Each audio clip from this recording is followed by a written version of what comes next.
I can remember a time when a TV show could run for multiple seasons while releasing one season every year with one episode per week, and each season ran for 20 to 24 episodes. With rare exceptions like Breaking Bad, most shows also had standalone episodes. But in 2016, Netflix released this small show some of you may have heard of: Stranger Things. Yes, this changed everything. And with season 5 releasing in less than a month, I decided to rewatch the show, see what made it so great, and discuss how it changed television for better and worse. Let's see if maybe, just maybe, season 1 was a little overhyped, or maybe it hasn't aged all that well. Now, season 1 kicks off with a man running in a laboratory and being killed by an off-screen creature. We then switch to focus on our main characters: Mike, Dustin, Lucas, and Will. These 4 boys are wrapping up a game of Dungeons and Dragons. As they leave and go their separate ways, Will gets abducted by a shadowy figure. Meanwhile, Chief Hopper is trying to find Will whilst investigating Hawkins' laboratory and a young girl who escaped from there. And that's the entire basis for this show. A kid's missing, big government conspiracy. How'd it hold up?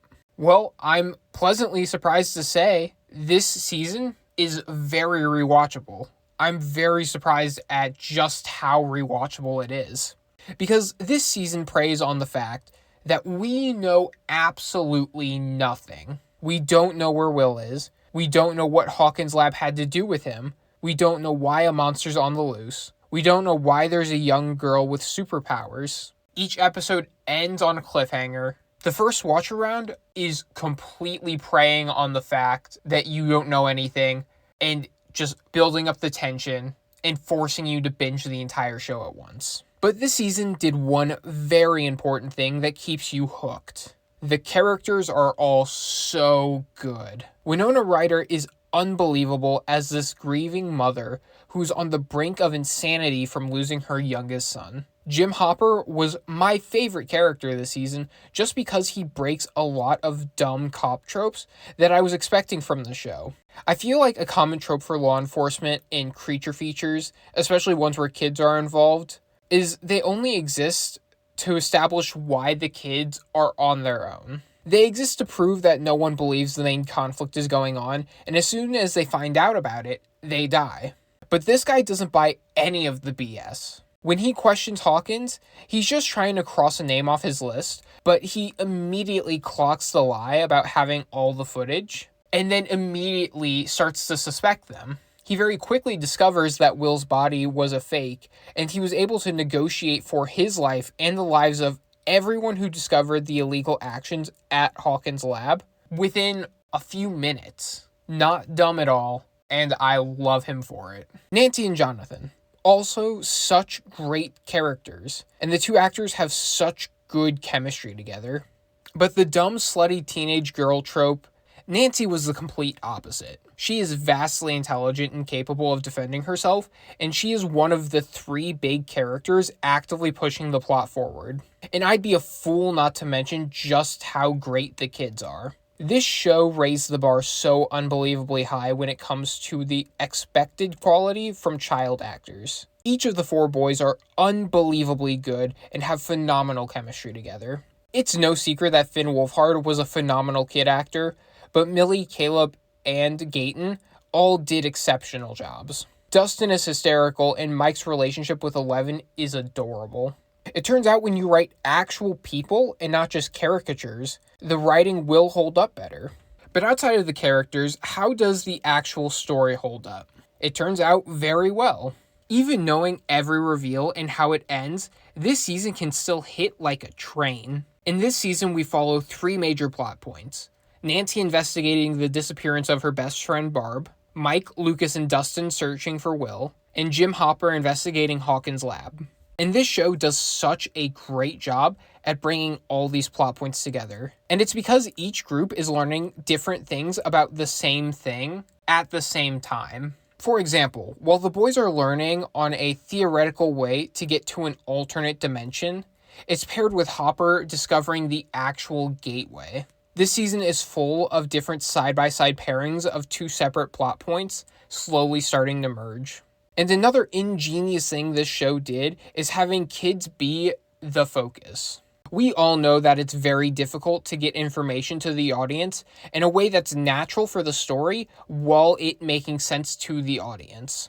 So what this show did is create the most natural in the world excuse to explain its rules and logic in the most basic, explain to a 4-year-old way possible. You don't even register that the show is talking to you like you were born tomorrow, because it would make less sense if these 6th graders were being talked to like adults about how an electromagnetic field can be disrupted or how to build a homemade sensory deprivation tank. This season is also able to flawlessly fit so much into each individual episode, and each episode has a very nice runtime, averaging out to about 50 minutes per episode.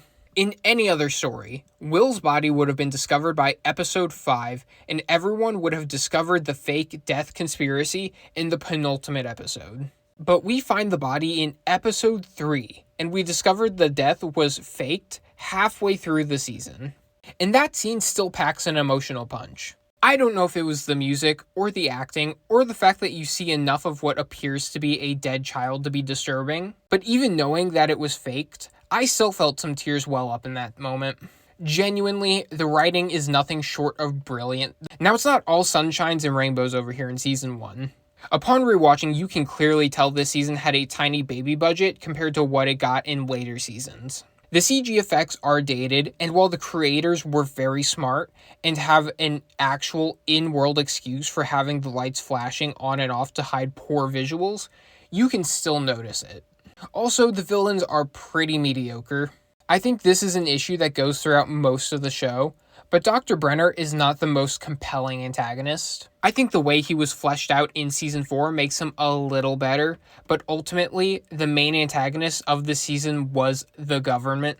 The conspiracy part was very cool, but no character work behind any of them until later seasons. Now, how did this one season change television overall, you might ask? Well, as you know, when something works, it is bled dry and everyone tries to replicate it. So what did shows start doing? They decided what made the show good wasn't quality writing, but long episodes with short seasons. So now, the new standard for what is considered a long season of a show is 14 episodes, with an average season being about 8 or 9 episodes. And I'm okay with 8-episode seasons, but most of them just suck. Instead, what we get isn't an 8-episode season. It's a 6 to 8 part movie that just wraps up random storylines very lazily by the end. And each episode only has like 30 minutes of actual runtime.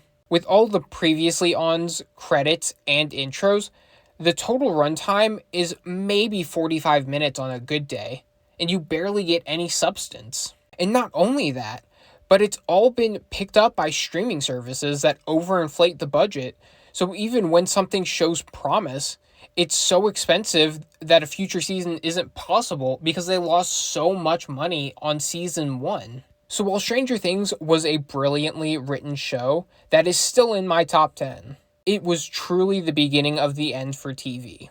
Guys, if you've made it this far, then you are now contractually obligated to leave a like on the video. And while you're at it, how about subscribing if you enjoyed the video? I'll be making videos on the other 3 seasons of Stranger Things in the weeks to come, as well as season 5 on release. Thank you all so much for watching, and take care.